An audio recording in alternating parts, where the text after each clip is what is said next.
Innovalis est un groupement d'intérêt public qui associe donc des laboratoires sur différents départements, que ce soit donc en Sarthe, mais également en Loire-Atlantique, en Maine-et-Loire, en Indre-et-Loire et dans le Morbihan, avec environ 530 salariés qui travaillent sur 3 grands domaines, la santé animale, l'agroalimentaire et l'environnement. Après avoir visité le secteur de santé animale dans une première vidéo, Bruno Karoff, directeur général d'Innovalis, nous en dit plus alors que la visite continue dans le secteur agroalimentaire du laboratoire d'analyse. Donc en fait, les plans de surveillance, les plans de contrôle européens, on va contrôler à partir de prélèvements officiels faits dans les abattoirs ou dans l'élevage, s'assurer donc qu'on ne retrouve pas certaines molécules interdites.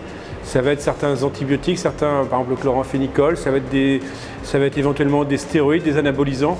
On va s'assurer que les produits qui sont fabriqués, l'alimentation ou les produits d'origine animale ne sont pas effectivement contaminés et ne renferment pas ce type de molécules. Donc là,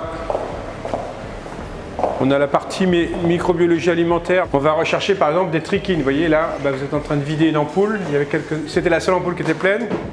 Ah ben non, il y en a encore une là, vous voyez. Des ampoules pour des recherches de trichines.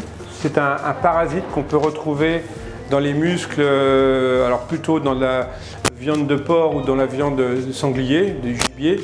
Et donc ce sont des recherches officielles.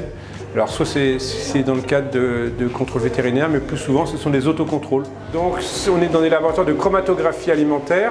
Donc il y a deux types de chromatographie, je ne vais pas rentrer dans les détails, la chromato-liquide et la chromato-gazeuse. En fait, le point commun, c'est qu'on va rechercher des molécules à l'état de trace, à l'état de concentration extrêmement faible dans des produits alimentaires, que ce soit des produits finis, que ce soit des matières premières, donc que ce soit des produits d'origine animale ou d'origine végétale.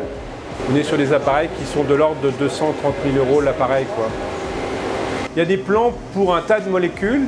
Vous avez le chlordécone, par exemple, ça peut être sur des coquillages, ça peut être sur des légumes, ça peut être sur des produits bovins. Là, les carbamates, c'est sur de la viande, ce que vous dites. Vous allez avoir des analyses sur du lait, des fois sur des lapins. En fonction en fait, d'utilisation de certaines molécules, elles sont recherchées plus spécifiquement. Là, on a des plans de surveillance, des plans de contrôle européens, donc c'est de l'analyse officielle.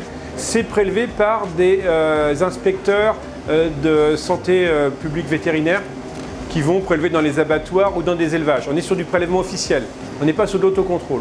D'accord, ok. Alors il peut y avoir de l'autocontrôle, ça peut arriver.